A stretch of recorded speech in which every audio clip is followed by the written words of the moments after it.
It's time for payback. The pawn ticket was tucked inside Nina's jewelry box, like a confession waiting to scream. I held my grandmother's wedding ring receipt between my fingers, the yellow paper trembling not from my hands but from the rage building in my chest. 23 years of marriage.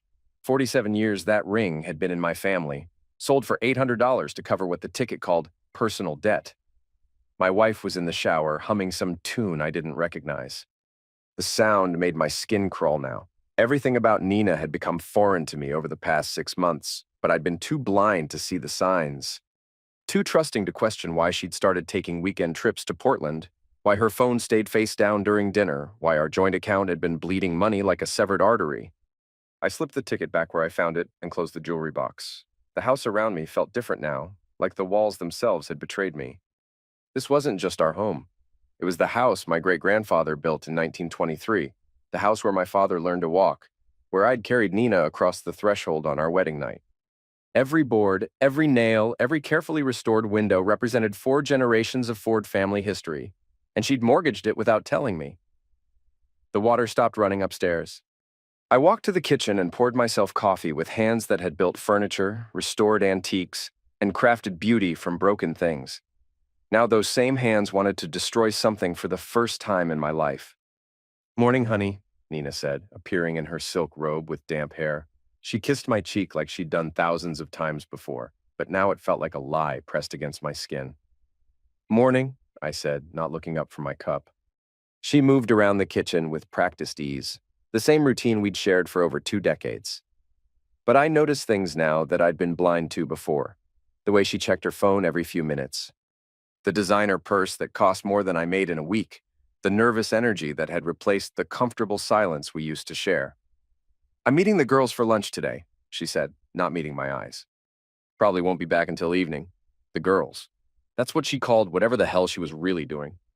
I nodded and kept drinking my coffee, playing the role of the oblivious husband while calculating how long it would take me to install the security cameras I'd ordered online last week. "Alex?" She touched my shoulder, and I forced myself not to recoil. "Are you okay? You've been quiet lately." I looked up at her then, really looked. Nina was still beautiful at 35, with the kind of effortless elegance that had made me feel lucky every day of our marriage. But something had changed in her eyes. There was a distance there, a coldness that hadn't existed before her first trip to Vegas 8 months ago. "Just tired," I said. "The Morrison House restoration is taking longer than expected." She nodded absently, already thinking about whatever she was really planning to do today. "Well, don't work too hard. You know how you get when you're stressed?" "How I get when I'm stressed. Like it was my fault our marriage was falling apart. Like I was the problem." After she left, I sat in the silence of our kitchen and made a decision that would change everything. I wasn't going to confront her. I wasn't going to beg or plead or try to save what was already dead. Instead, I was going to do what I did best: build something. Only this time, I wasn't building furniture or restoring houses. I was building a trap. The first camera went into the living room light fixture, the second into the bedroom smoke detector. The third, most importantly, into the wooden beam I'd handcrafted in my workshop, the beam that ran directly above where Nina liked to sit and make her private phone calls. It took me 3 days to wire the system properly, routing everything through my workshop where she never went. Each installation was invisible, professional, permanent. I'd learned electronics as part of my carpentry work, adapting to the modern world's demands. Now those skills served a different purpose. Devin called while I was testing the audio feed. "Alex, we need to talk!" My best friend's voice sounded strained through the phone. Devin Mitchell had been our family attorney for 15 years, handling everything from the house deed to Nina's father's estate. He'd been my best man, godfather to the daughter we'd never had, the brother I'd chosen. "What's up?" I asked, though something in his tone made my stomach clench. "Can you come to my office?" "It's about Nina." The drive to Devin's law firm felt like a funeral procession. Downtown Millbrook looked the same as always: weathered storefronts, mountains looming in the distance, the kind of Pacific Northwest town where everyone knew everyone else's business. Except I'd been living in ignorance while my life crumbled around me.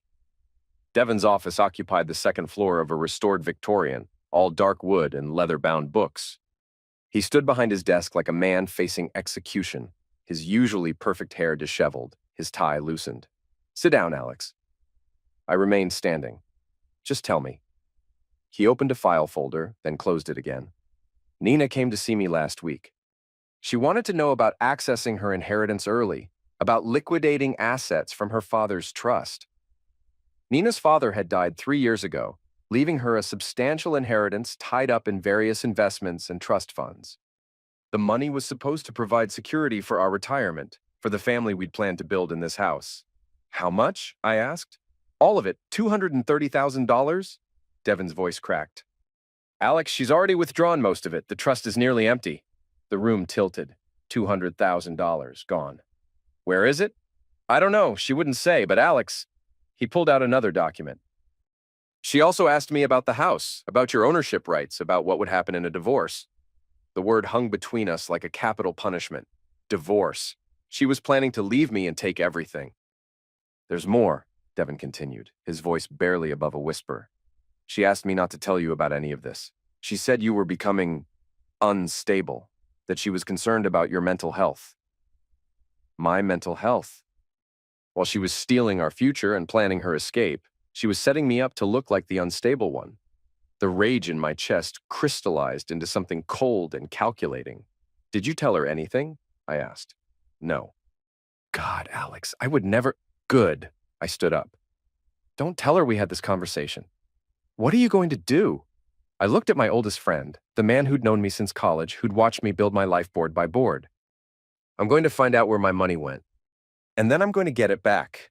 The camera footage from the first week was mundane. Nina moving through our house like she owned it, talking on the phone in hushed tones, checking herself in mirrors with the kind of vanity I'd once found charming. But on Thursday evening, everything changed. I was in my workshop, supposedly working on a custom dining set while actually monitoring the feeds on my laptop. Nina had been pacing the living room for 20 minutes, phone pressed to her ear, her voice too low for the microphones to pick up clearly. Then she laughed, a sound I hadn't heard in months, and said something that made my blood freeze. "Tyler, you can't keep saying things like that. No, Alex is working late again. Of course I miss you too." Tyler. I rewound the footage, turned up the volume, and listened again. Tyler Graves. I knew that name. He was a property developer from Seattle, one of those slick guys who bought old houses, gutted them, and flipped them for profit. I'd met him at a charity auction 2 years ago, where he'd spent the evening trying to convince local homeowners to sell their outdated properties to him. Nina had spent that entire evening talking to him. The conversation continued, and what I heard next made me understand exactly where our money had gone. "The casino called again. I know, but it was just bad luck. Tyler, I can pay it back once we sell the house." "Yes, the one I told you about, the Victorian..." "No, Alex doesn't know anything." I sat in my workshop surrounded by the tools of my trade, listening to my wife plan my destruction with another man. The gambling debts, the missing money, the mortgage I'd discovered she'd secretly taken out on our house. It all fit together like joints in a piece of furniture, perfectly aligned to destroy everything I'd built. But what came next changed everything from heartbreak to warfare. "I love you too," she whispered into the phone. "Tomorrow night when Alex thinks I'm at book club..." "Yes, here. He's never home anyway. Tyler, bring those papers we talked about. The ones about the development deal." Development deal. She wasn't just cheating on me and stealing our money. She was planning to sell our house to her lover so he could tear it down and build condos. I turned off the laptop and sat in the darkness of my workshop, surrounded by the smell of sawdust and wood stain. This place had been my sanctuary, where I created beautiful things with my hands. Now it was my command center for something entirely different. Nina wanted to play games? Fine. But she'd picked the wrong opponent. I'd spent my life building things to last, thinking 10 moves ahead, planning for every contingency. She was gambling with borrowed money and stolen trust. I was about to show her the difference between a professional and an amateur. Friday evening came with rain, the kind of steady drizzle that made Millbrook feel like it was dissolving into the gray sky. Nina had left for her book club, wearing a dress I'd never seen before, her perfume lingering in the hallway like evidence of a crime. I watched from my workshop as Tyler Graves pulled into our driveway in a silver BMW, The kind of car that screamed new money and bad taste. He was exactly what I'd expected. Tall, artificially tanned, wearing a leather jacket that probably cost more than most people's monthly rent. He moved with the swagger of a man who'd never been challenged, never been told no, never had to build anything with his own hands. The cameras captured everything. Tyler kissing my wife at our front door. Nina leading him through the house I'd spent years restoring, pointing out architectural details like she was giving a tour to a potential buyer, which, I realized with sick clarity, she was. They sat on the couch where Nina and I had watched movies for 20 years, and I listened through my headphones as they planned my ruin. "The property appraiser said 400,000 minimum," Tyler said, his voice carrying the smooth confidence of a practiced liar. "Maybe more once we demo the interior. These old places are gold mines if you know what you're doing." "And Alex won't suspect anything until it's too late?" Nina asked. She was curled against him like a cat, her hand on his chest, comfortable in a way she hadn't been with me in years. "Sweetheart, by the time your husband figures out what's happening, the papers will be signed, and the house will be sold. We'll be in Cabo spending our money while he's trying to find a lawyer who will take his case." Our money. The money Nina had inherited from her father, the money she'd lost gambling, the money Tyler had probably provided to pay her debts in exchange for this. I was watching my wife courtesan herself with my own house as the currency. "What about Devin?" Nina asked. "He's been asking questions." Tyler laughed, the sound of a hunter discussing prey. "Your friend, the lawyer? Don't worry about him. Men like that don't fight, they just file paperwork and send bills. By the time he understands what happened, we'll be untouchable." They talked for another hour, working out details, discussing timelines, making plans for a future built on the destruction of everything I cared about. Tyler produced documents from his briefcase. Contracts, development proposals, architectural sketches showing a row of modern condos where my family's house currently stood. "You're sure Alex won't be a problem?" Tyler asked, his hand sliding down Nina's back. "Some of these quiet types can surprise you." Nina laughed, and the sound was like glass breaking inside my chest. "Alex? God, no, he's completely passive. I could probably tell him I was leaving, and he'd just ask if I needed help packing. He's never fought for anything in his life." I turned off the feed and sat in the darkness of my workshop, letting their words settle into my bones like concrete hardening. Passive, never fought for anything, completely harmless. They were about to learn how wrong they were. Saturday morning brought sunshine and the kind of clarity that comes after a storm. Nina was still asleep, exhausted from her evening of planning my destruction, when I drove to Tyler's current development project on the outskirts of town. The construction site was exactly what I'd expected, a row of half-built luxury condos that would look out of place in our small town, designed for rich people from Seattle who wanted a mountain retreat. The kind of soulless development that was slowly choking the character out of places like Millbrook. I parked across the street and studied the site with professional eyes. Tyler might be good at talking and charming married women, but his construction operation was amateur hour. I could see code violations from 100 yards away, improper foundation work, substandard electrical installations, load-bearing walls that wouldn't bear the load of a strong wind. My phone buzzed with a text from Nina. "Running errands today. Don't wait up tonight. Girls' weekend at Sarah's cabin." Sarah's cabin. Another lie. I almost admired her creativity if it wasn't so pathetic. I spent the morning documenting Tyler's construction violations with my camera, taking detailed photos of every shortcut, every corner cut, every decision that prioritized profit over safety. I'd spent 20 years learning building codes, working with inspectors, ensuring that everything I built would stand long after I was gone. Tyler was building death traps and calling them luxury housing. By afternoon, I had enough evidence to shut down his entire operation. But that was just the beginning. I drove to the county courthouse and spent 2 hours in the records office, tracing Tyler's business history through public documents. What I found was a pattern of failed developments, unpaid contractors, and legal settlements that painted a picture of a man who stayed one step ahead of his mistakes by moving to new towns and finding new sufferers. Tyler Graves wasn't just stealing my wife and my house. He was a hunter who'd done this before, who'd probably done it to other families in other towns. The thought of him moving on to destroy someone else's life after he finished with mine made my jaw clench. That evening, while Nina was supposedly at Sarah's cabin, I made my first move. I called the county building inspector. Jim, it's Alex Ford. Yes, the furniture guy. I'm calling about the Pineview Heights development. No, I'm not bidding on work there.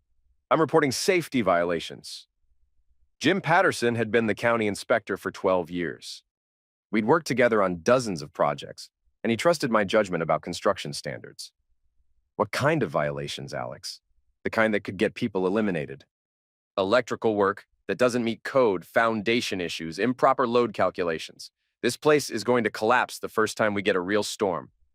That's serious. I'll need documentation. I'll email you photos tonight. Jim? This needs to happen fast. They're rushing to get occupancy permits before anyone looks too closely. I'll be there Monday morning.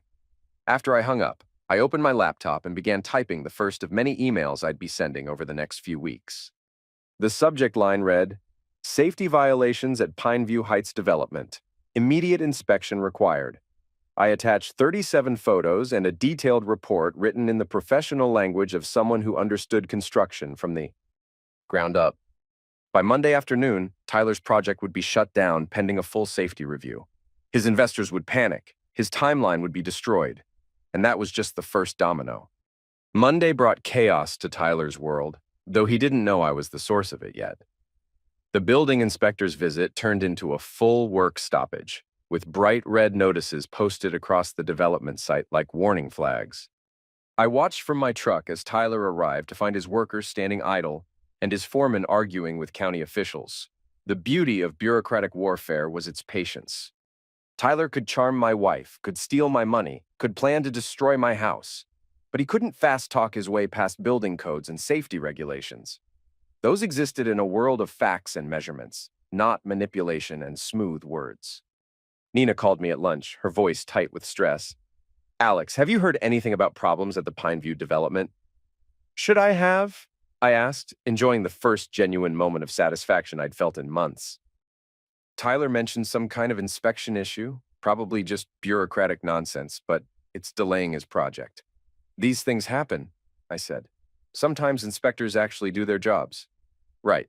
Well, I probably won't be home for dinner. I'm helping Sarah with something." More lies. I'd driven past Sarah's house that morning. Her car was in the driveway, but Nina's wasn't. My wife was somewhere else, probably comforting Tyler over his sudden business troubles. That afternoon, I made my second move. I'd researched Tyler's financing and discovered he was leveraging multiple properties to fund his developments. The Pineview project was crucial to his cash flow. Without it, he'd miss payments on other loans. The work stoppage would cascade through his entire financial structure like cracks spreading through poorly laid concrete.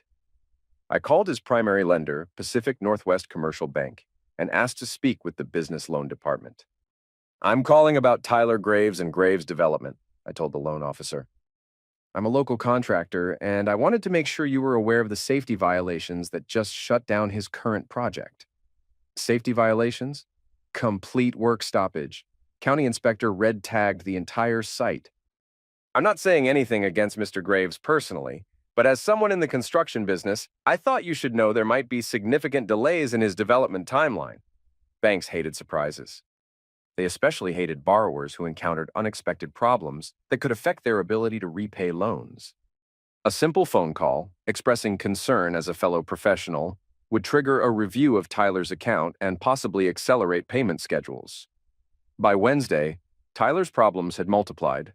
The work stoppage had become a full investigation. His loan officer was asking uncomfortable questions. His investors were demanding answers he didn't have, and Nina was starting to crack under the pressure.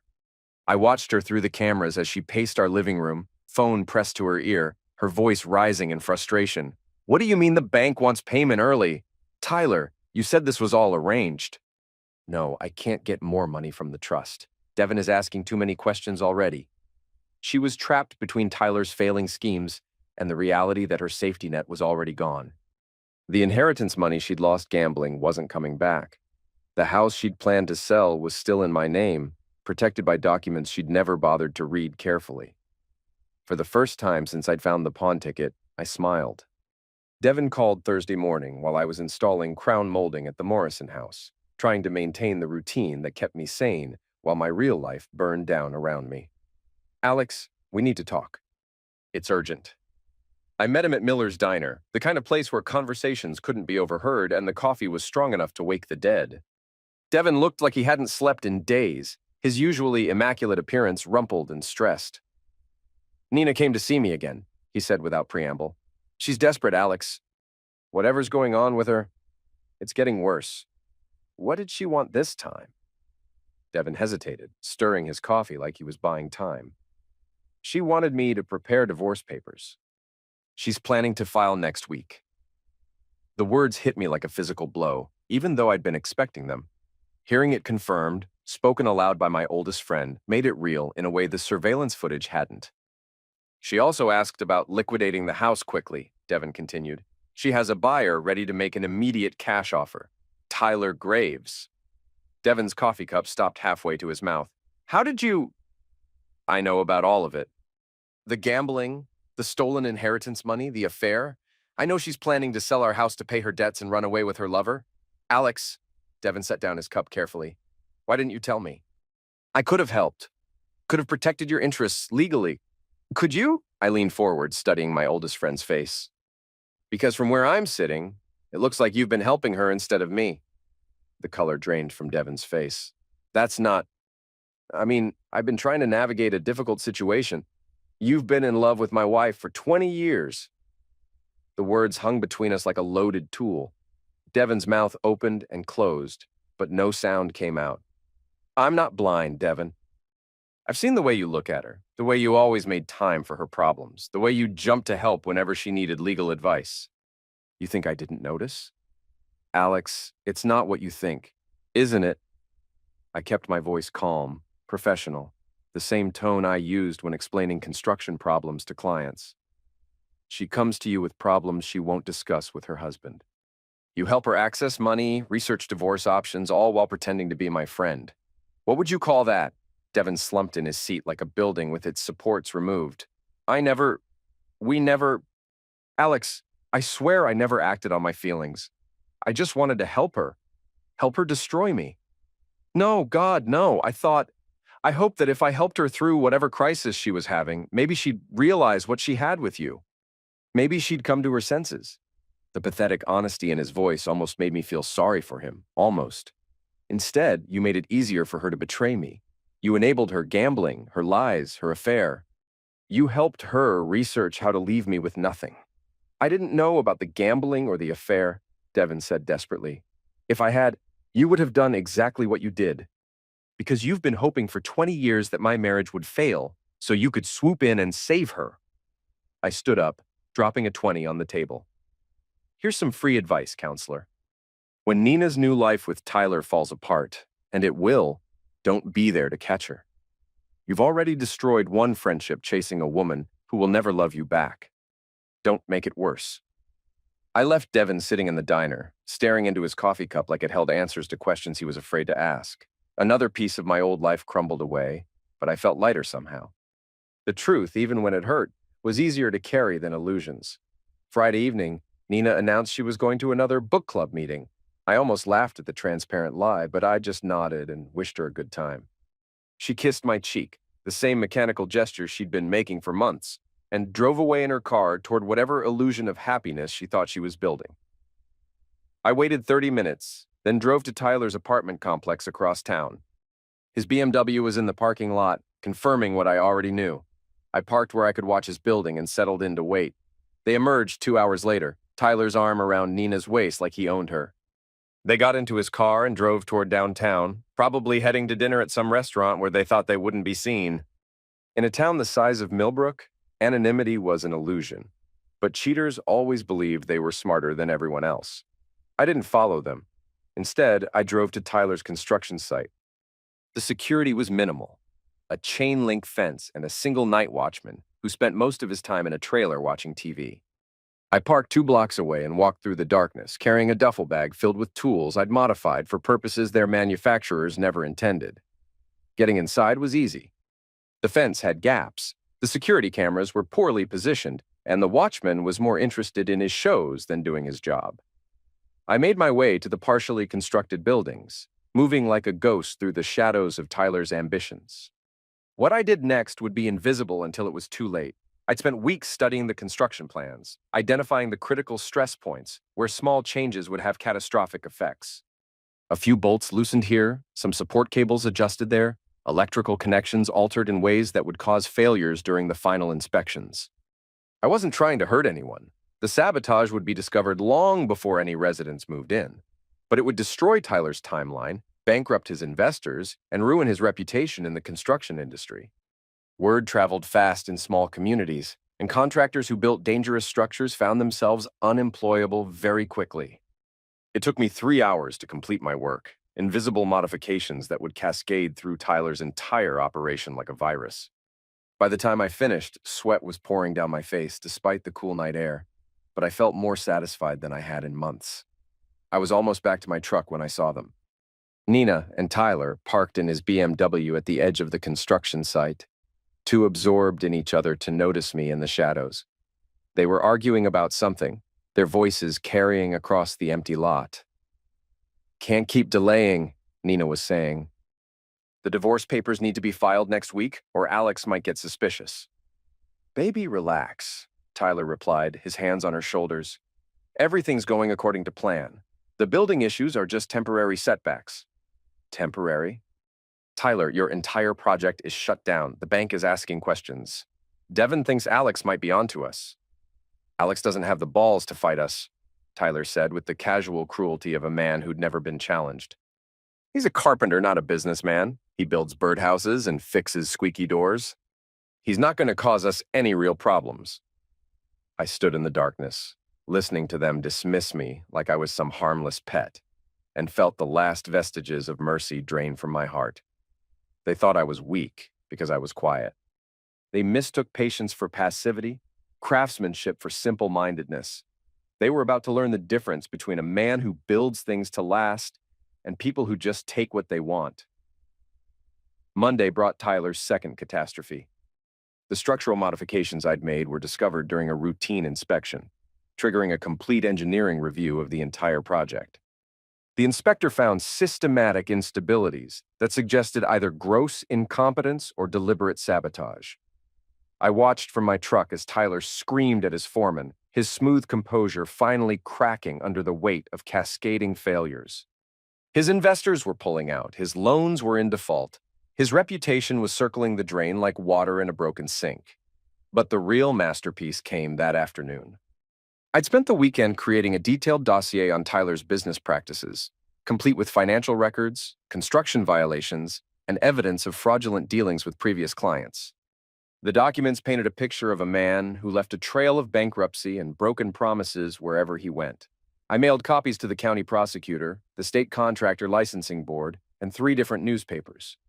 I also sent a copy to Pacific Northwest Commercial Bank, along with a note suggesting they might want to review their risk assessment procedures. By Wednesday, Tyler's construction license was under review.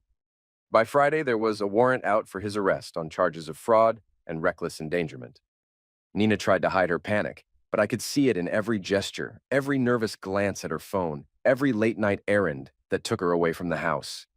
She was watching her escape plan crumble in real time, and she had no idea I was the architect of her destruction.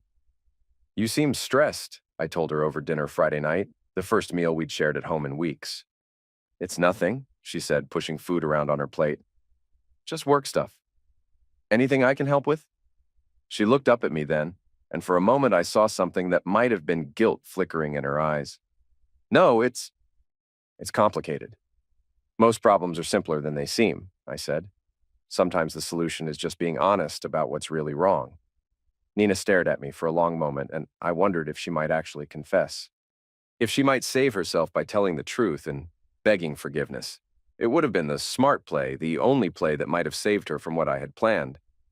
Instead, she looked away and mumbled something about being tired.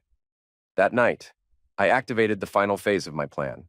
The foreclosure notice arrived on a Tuesday morning in November, delivered by a sheriff's deputy who apologized for the inconvenience. Nina signed for it with shaking hands, her face white as printer paper. "Alex!" she called from the kitchen, her voice cracking. "We need to talk." I found her sitting at our kitchen table, the foreclosure papers spread out like tarot cards predicting doom. She looked smaller somehow, diminished by the weight of consequences she hadn't seen coming. The bank says we're behind on the mortgage, she said without looking up. How is that possible? I sat across from her, the same seat I'd occupied for thousands of meals over the years. When did you take out the second mortgage, Nina? Her head snapped up, eyes wide with surprise and fear. How did you? When? 6 months ago, she whispered. I needed. There were some expenses, gambling debts. It wasn't a question, and she didn't try to deny it. The lie collapsed between us like a house built on sand. The casino in Portland, I continued. You lost your inheritance money, then took out a loan against our house to cover what you owed. How much? $200,000. And when Tyler's development deal fell through, you couldn't pay it back. Nina's composure finally shattered. Tears streamed down her face as she nodded, reduced to the kind of broken honesty that only comes when all other options are exhausted. I'm so sorry, she sobbed. I never meant for it to go this far. It was supposed to be easy money, a quick flip, and then everything went wrong. Everything went wrong the moment you decided to lie to me. Alex, please, we can fix this. We can sell the house, downsize, start over. We can't sell the house. She looked up through her tears, confused. Well, what do you mean? I pulled out a folder I'd prepared for this moment and spread its contents on the table next to the foreclosure notice. Property deeds, insurance documents, legal filings, all the paperwork that told the real story of our assets. The house is in my name only, I said calmly.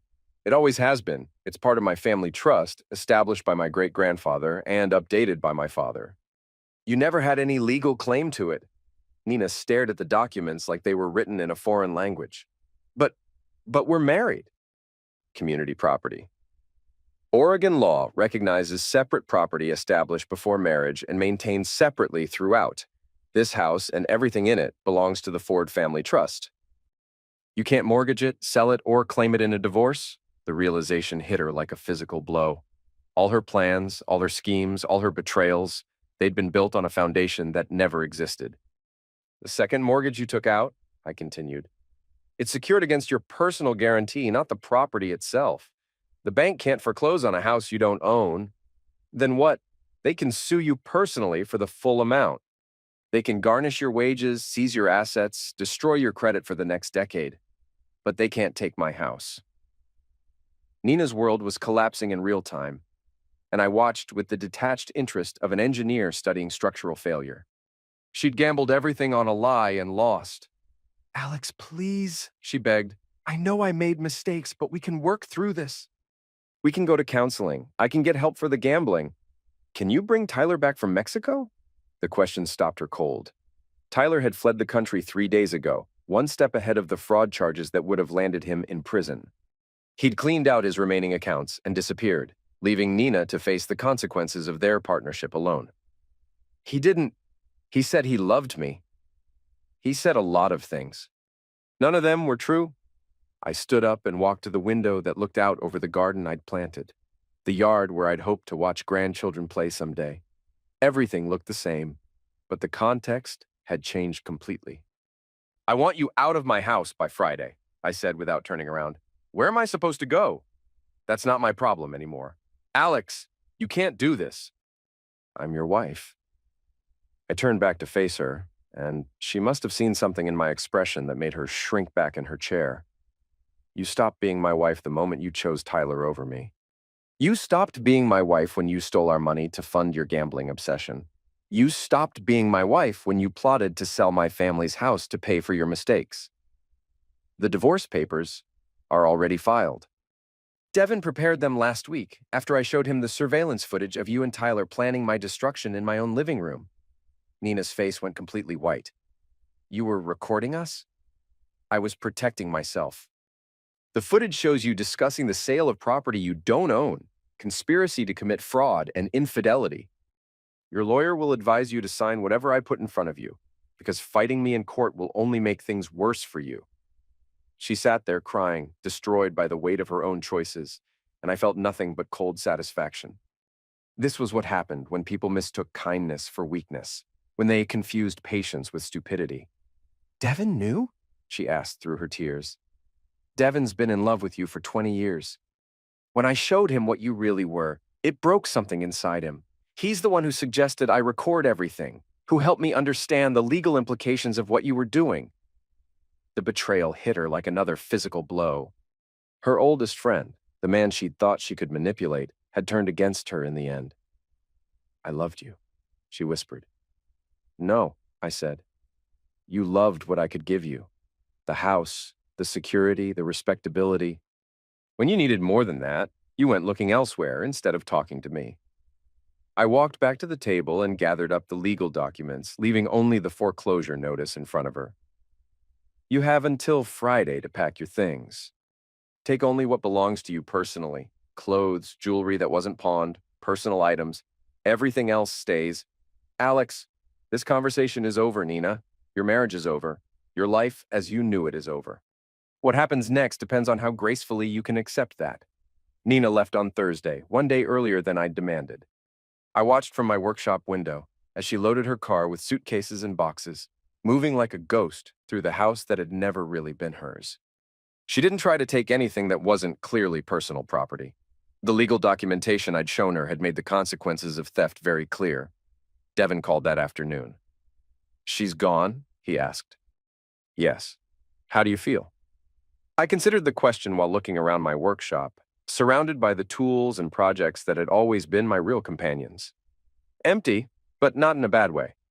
Like when you tear down a rotted structure, there's relief in having it gone. "Alex, I'm sorry. About everything.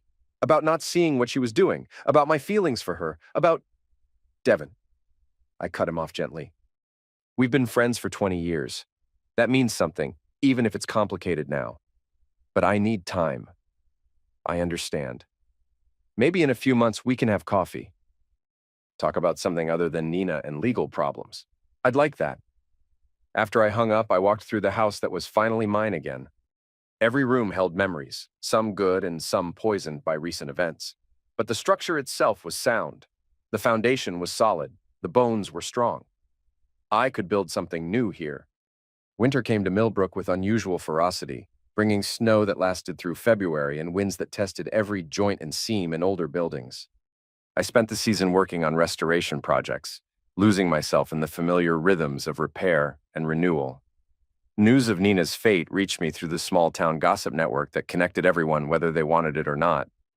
The bank had sued her for the full amount of the fraudulent loan, plus penalties and interest.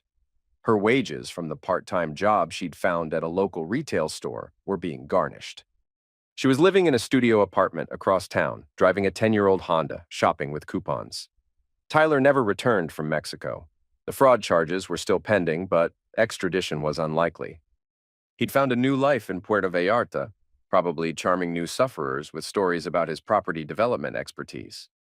Devin had closed his practice temporarily and was seeing a therapist, trying to work through 20 years of unrequited obsession disguised as friendship. He'd sent me a letter apologizing for his role in enabling Nina's betrayal, but I hadn't responded yet. Some wounds needed time to heal before they could be examined. In March, I received an unexpected visitor. I was replacing window frames in the Morrison house when my phone rang. The caller ID showed a number I didn't recognize, but the voice was familiar. "Alex?" "It's Sarah Chen." Sarah had been one of Nina's closest friends, part of the social circle that had gradually excluded me over the years. I hadn't spoken to her since the divorce was finalized. "Sarah, what can I do for you?" "I was wondering, could we meet for coffee? There are some things I think you should know, about Nina, about what really happened." We met at Miller's Diner, the same place where Devin had tried to warn me about Nina's plans months earlier. Sarah looked uncomfortable, fidgeting with her purse and avoiding eye contact. "I should have told you sooner," she began. "About the gambling, about Tyler, about all of it." "We all knew, but Nina made us promise not to say anything." "Why are you telling me now?" "Because I found out what she did to Jennifer Morrison." Jennifer Morrison was a widow in her 70s, one of my regular clients. I'd been restoring her Victorian house for the past 2 years, work that had been funded by her late husband's life insurance policy. "What about Jennifer?" "Nina convinced her to invest in Tyler's development project. Told her it was a sure thing, guaranteed returns, perfect for someone on a fixed income." Sarah's voice was barely above a whisper. "Jennifer lost everything, $40,000. The number hit me like a physical blow. $40,000 was probably Jennifer's entire nest egg, money she'd need for medical care, housing, basic survival in her final years. Nina knew Jennifer trusted you, Sarah continued. She used your reputation, your relationship with Jennifer, to make the investment seem safe. I sat in silence, processing the information. Nina hadn't just betrayed me. She'd used my name and reputation to defraud an elderly woman who'd trusted us both. Where's Jennifer now? Her daughter moved her to assisted living in Portland. She had to sell the house to cover the losses. The house I'd been lovingly restoring, the project that had been bringing beauty back into an old woman's life, was gone, sold to pay for Nina's cascading failures. Sarah, thank you for telling me. I know it wasn't easy. Alex, we all thought Nina was just going through a rough patch. We didn't realize how bad things had gotten, how many people she was hurting. After Sarah left, I sat in the diner for another hour, staring at my coffee and thinking about consequences. Nina was facing financial ruin, social exile, and the gradual collapse of everything she'd built her identity on. I'd thought that was enough. I'd been wrong. I drove to Portland that weekend to visit Jennifer Morrison in her assisted living facility. The woman who answered the door was a shadow of the vibrant person I'd known, aged years in the space of months by stress and betrayal. Alex, she said, her face lighting up with genuine pleasure. How wonderful to see you. Her small apartment was clean but sterile, lacking the character and warmth of the house she'd lost. We talked for an hour about neutral subjects, the weather, local news, mutual acquaintances, before I finally broached the real reason for my visit. Jennifer, I want to apologize. What Nina did, using my name to convince you to invest with Tyler. I had no idea she was doing that. Jennifer's face crumpled slightly. Oh, Alex, I know you weren't involved. Nina made it very clear that the investment was her idea, her connection. But she said you'd told her Tyler was a solid businessman, someone she could trust. Another lie, built on stolen credibility. Nina had used my reputation like a credit card, spending trust I'd built over decades to fund her desperate schemes. I want to make this right, I said. The money you lost, Alex, no. Jennifer's voice was firm despite her frail appearance. That money is gone, and it was my choice to invest it. I was foolish to trust Nina, but that's not your responsibility. It is my responsibility. She was my wife. Her actions reflected on me, damaged relationships I cared about. And how is destroying yourself financially going to help anyone? I'd been asking myself the same question during the 3-hour drive to Portland. Jennifer was right. Giving her $40,000 wouldn't undo the damage Nina had caused, and it would drain most of my savings. But there was another way. What if I told you I could get your money back? Jennifer's eyes sharpened. What do you mean? Nina's personal assets are being liquidated to pay her debts. The court-appointed trustee is recovering what they can from her fraudulent investments. Your loss is documented, which means you're entitled to compensation from her estate. The lawyer said that could take years, and there might not be anything left after the bank gets paid. The lawyer doesn't know about Nina's inheritance trust. I'd spent weeks researching the legal structure of Nina's father's estate, looking for ways to protect Jennifer and Tyler's other sufferers. What I'd found was a secondary trust that Nina hadn't known about, money set aside for charitable purposes that could be redirected to pay restitution for her crimes. There's enough to make you whole, I told Jennifer. It will take some time to work through the legal process, but I can make sure you get your money back. Jennifer stared at me for a long moment, then reached over and patted my hand. You're a good man, Alex Ford. Better than any of us deserved. Spring arrived in Millbrook with the kind of explosive green growth that made the Pacific Northwest famous. I spent April working on new projects, taking on more restoration work than I'd handled in years. The phone rang constantly with referrals from satisfied clients, people who'd heard about my attention to detail and commitment to quality. The legal process to recover Jennifer's money moved slower than I'd hoped, but it was moving. Nina's assets were being systematically liquidated, and the hidden trust fund I'd discovered was providing restitution for Tyler's sufferers. Jennifer would get her $40,000 back, plus interest. Other sufferers were coming forward as word spread about the recovery fund.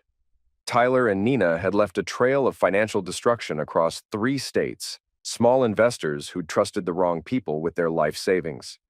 The fund would help most of them, though nothing could restore the time and peace of mind they'd lost. Nina called me in May. "Alex, I need to ask you something." Her voice was different, smaller, worn down by months of consequences. I hadn't spoken to her since she'd moved out of the house. "What is it?" "The lawyers are saying you found some kind of trust fund, money to pay back the people Tyler cheated. Is that true?" "Yes." "How did you—" I didn't even know that money existed. Your father was a careful man. He set up multiple trusts to protect his assets and provide for charitable giving. The lawyers who handled his estate didn't tell you about all of them." There was a long pause. "Alex, I'm grateful for what you're doing, for Jennifer and the others. But I have to ask, is there anything left for me?" The question hung between us like a bridge I could choose to cross or burn.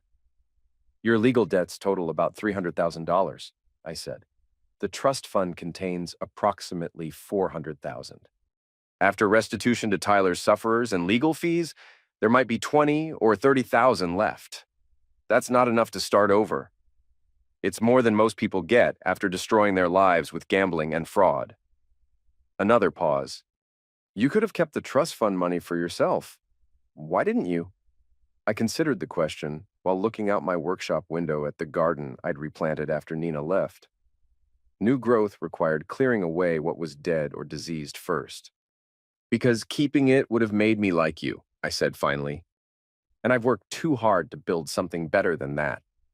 The papers were signed on a Thursday in June, transferring the last of the recovered funds to Tyler's sufferers and officially closing the legal proceedings against Nina.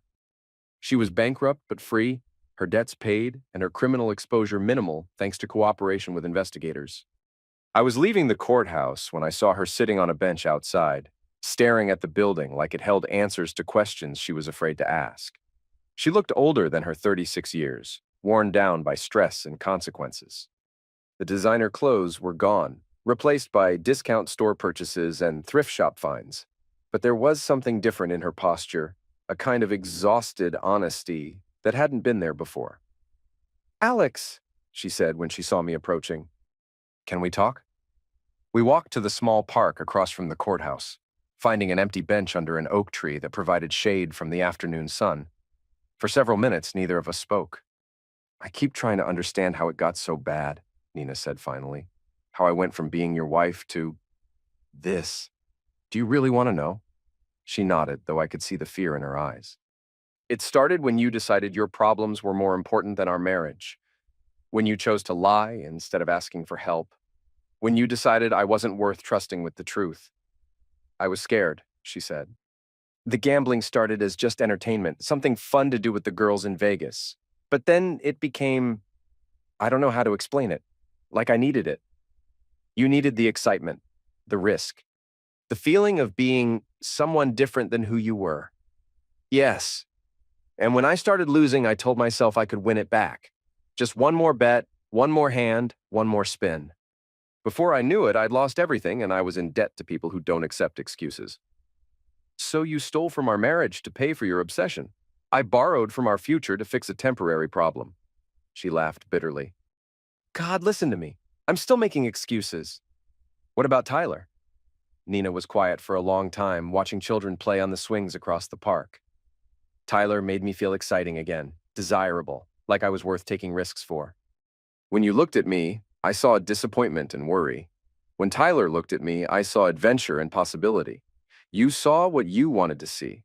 Tyler saw an opportunity to make money by exploiting your desperation. I know that now. But at the time, it felt like love.